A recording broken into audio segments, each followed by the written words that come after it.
الحمد لله نحمده ونستعينه ونستغفره ونؤمن به ونتوكل عليه ونعوذ بالله من شرور أنفسنا ومن سيئات أعمالنا من يهده الله فلا مضل له ومن يضلله فلا هادي له واشهد أن لا إله إلا الله وحده لا شريك له واشهد أن سيدنا وسندنا وحبيبنا ومولانا محمدا عبده ورسوله صلى الله عليه وعلى آله وأصحابه وسلم تسليما كثيرا كثيرا أما بعد. عن أبي هريرة رضي الله تعالى عنه قال رسول الله صلى الله عليه وسلم من حسن إسلام المرء تركه ما لا يعني.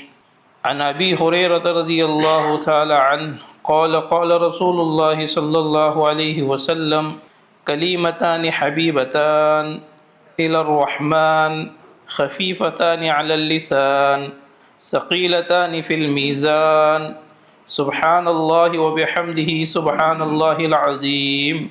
رواه البخاري. عن عائشة رضي الله تعالى عنها قالت سمعت رسول الله صلى الله عليه وسلم يقول يحشر الناس يوم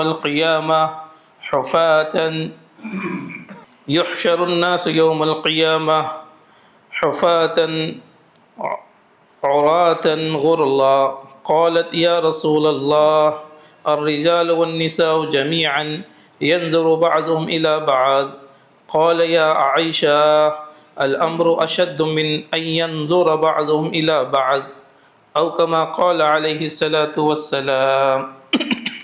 محترم بزرگوں، عزیز دوستو، جیسا کہ درس قرآن کا سلسلہ چل رہا ہے، اسی طرح یہ درس حدیث کا سلسلہ ایک ہفتہ آپ کے درمیان احادیث کا درس ہوتا ہے، تاکہ جناب محمد الرسول اللہ صلی اللہ علیہ وسلم کی احادیث مبارکہ کو ہم سمجھ کر اس پر عمل کرنے والے بنیں.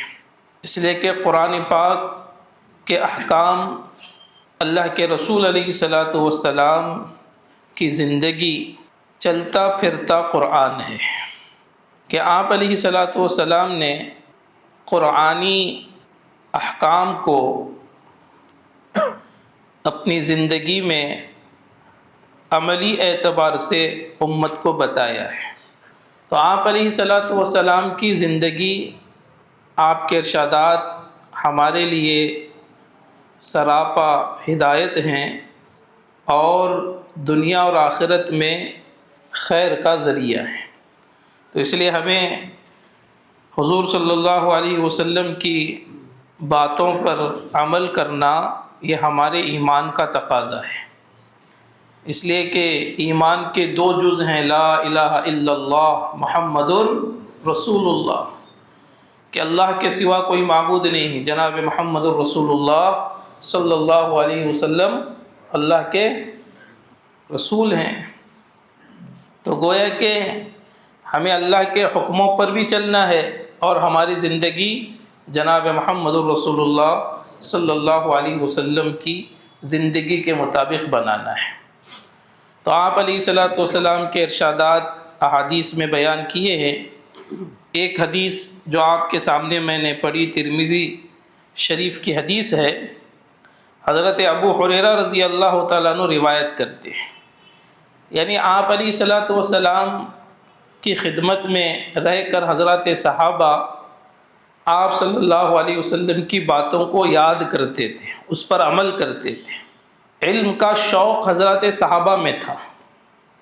یہ مجالس بھی یہ شوق پیدا کرنے کے لیے کہ ہمارے اندر بھی علمی شوق پیدا ہو، کہ حضرت ابو ہریرہ رضی اللہ تعالیٰ عنہ بعد میں ایمان لائے، لیکن دین کی طلب تھی، علم کا شوق تھا.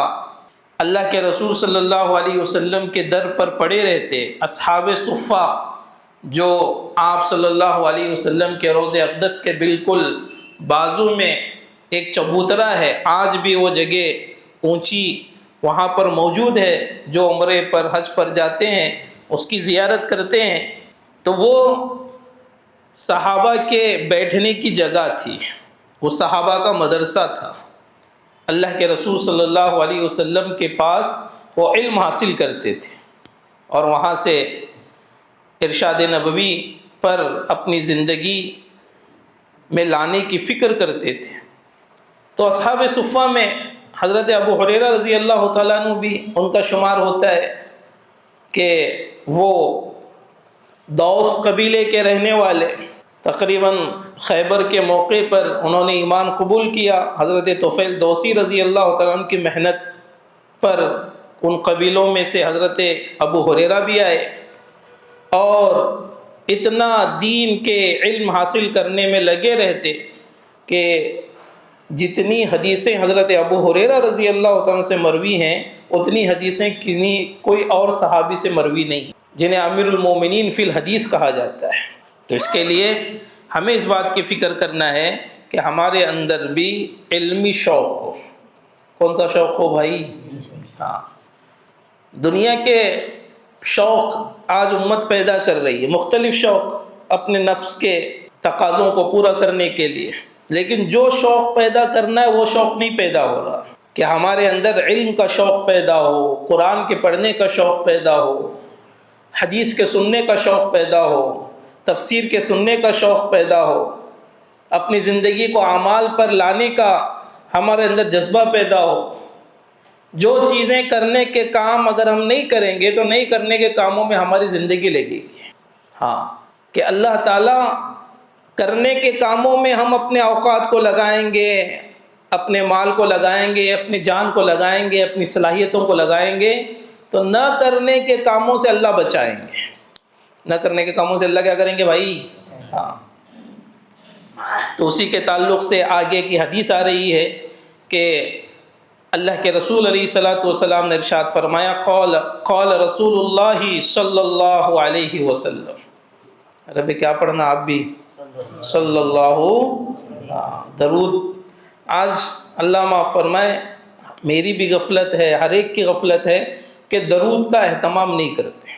خالی جمعے کے خطبے میں جب پڑھتے ہیں ان اللہ و ملائکتہ یصلون علی النبی یا ایھا الذین آمنوا صلوا علیہ وسلموا تسلیم، تب ہمیں درود یاد آتا ہے۔ لیکن اس وقت بھی یہ ہے کہ آہستہ دل میں پڑھا جائے، خطبے کو غور سے سنا جائے، لیکن درود پاک کا اہتمام ہمیشہ کرنا چاہیے، اس لیے کہ ہم پر رحمتیں برستی ہیں، برکتیں برستی ہیں، اللہ مغفرت کرتے ہیں، درجات بلند کرتے ہیں، نعمت ہی نعمتیں۔ علماء فرماتے ہیں کہ درود کے اہتمام سے اللہ ہمارے دنیا کے ہر مسئلے حل کریں گے۔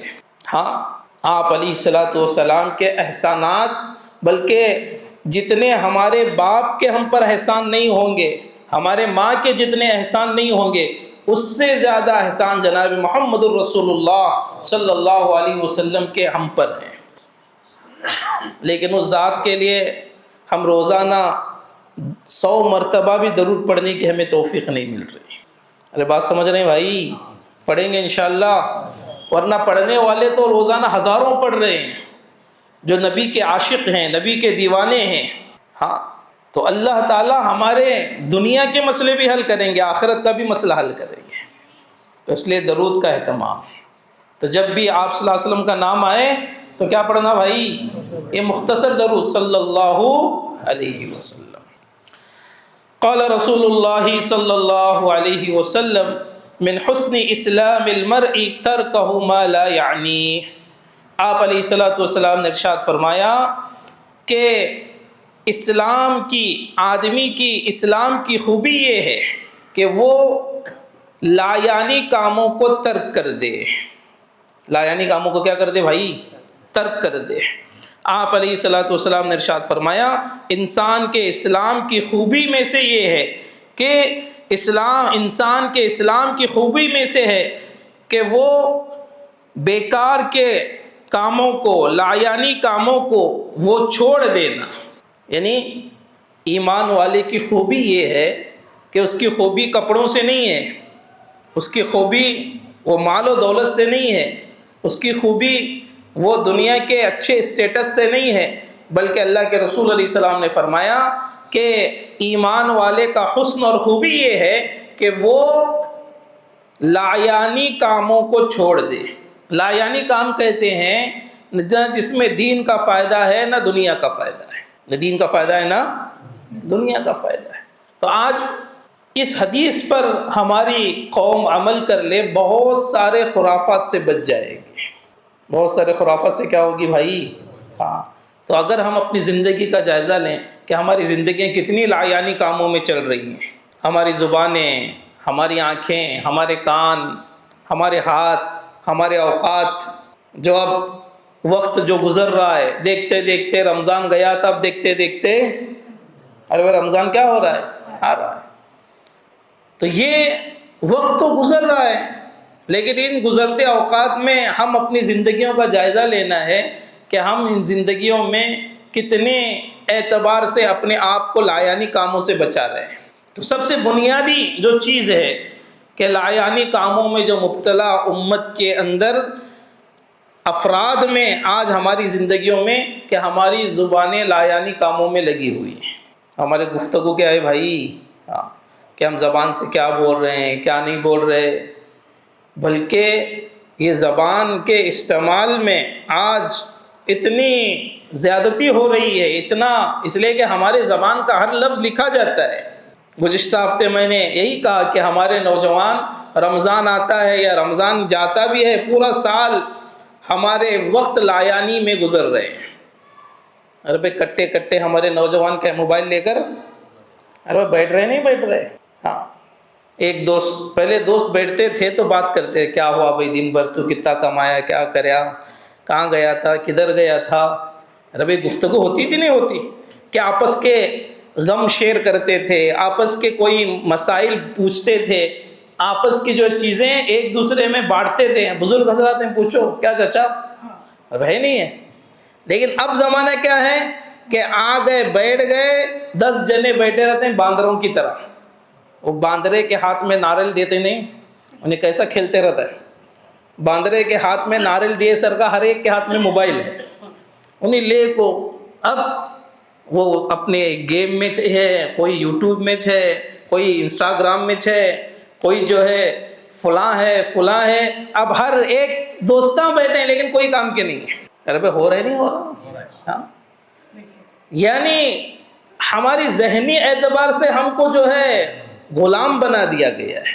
ہمیں سوشل میڈیا کا، نیٹ کا، جیسے نیٹ کہتے ہیں نا، نیٹ ورک، انٹرنیٹ، یعنی انٹر، آپ اندر آ گئے، نیٹ انگریزی میں کہتے ہیں جال کو، آپ کو جال کے اندر لیا گیا ہے، آپ باطل کے جال میں آ گئے ہیں، آپ اپنے ہوش و حواس کھو دیے ہیں۔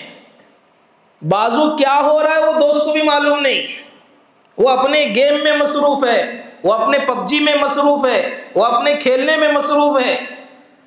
بعض کا تو ایسا حال ہے ہلانے کے بعد، اور ہمارے پاس آتے ہیں کہ ایک نوجوان لڑکا، شادی ہوئی، شادی ہو کر 8-10 دن کے بعد کیس آ رہا ہے کہ کیا کہ میاں بیوی کی جدائی کا مسئلہ آ گیا، خلا کا مسئلہ آ گیا۔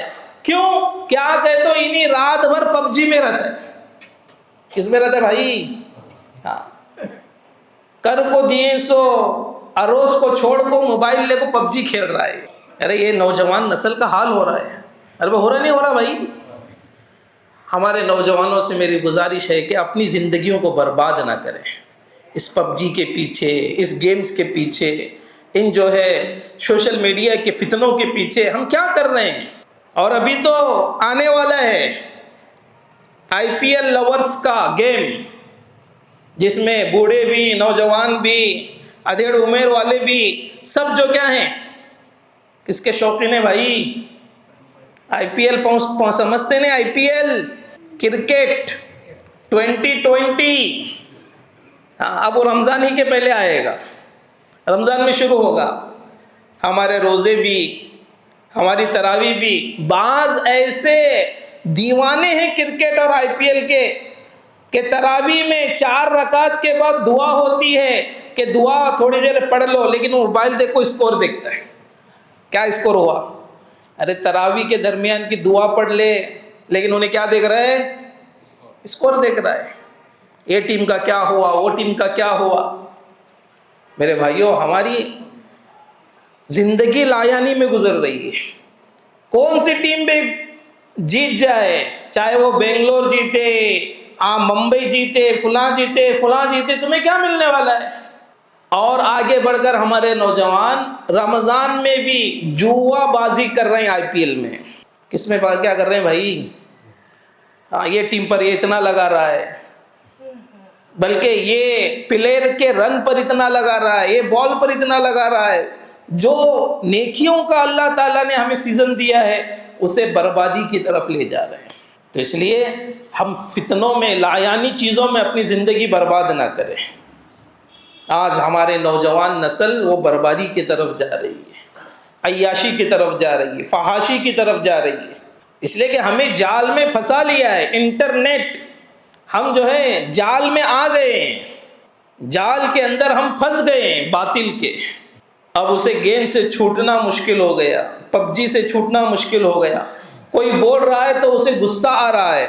میرے بھائیوں، اللہ تعالیٰ نے خوبصورت زندگی دی ہے، خوبصورت معاشرہ دیا ہے، خوبصورت اخلاق دیے ہیں. یہ اللہ کے رسول صلی اللہ علیہ وسلم کی زندگی ہمیں اپنانا ہے. اب جیسے جیسے زمانہ آ رہے ہیں ہماری ذہنی اعتبار سے ہم غلام ہوتے ہوئے جا رہے ہیں. تو اس لیے حدیث کے ایک جملے میں کہا کہ اسلامی، یعنی اللہ کے رسول علیہ السلام نے فرمایا انسان کے اسلام کی خوبی میں سے ہے کہ وہ اس کام کو، اس بات کو چھوڑ دے جس کی اس کے نزدیک کوئی اہمیت نہیں ہے. یعنی بے فائدہ چیز کو اپنی زندگی سے ترک کر دے، بے فائدے کی چیز کریں. اس لیے حدیث میں آتا ہے کہ جنتی جنت میں جانے کے بعد بھی افسوس کریں گے. کیوں؟ جنت تو افسوس کی جگہ نہیں ہے، لیکن جنتی کہیں گے کہ اے اللہ جو وقت بغیر ذکر کے ہمارا گزرا وہ بھی ذکر کر لیتے تو جنت میں اور درجات بلند ہوتے. اور درجات کیا ہوتے بھائی؟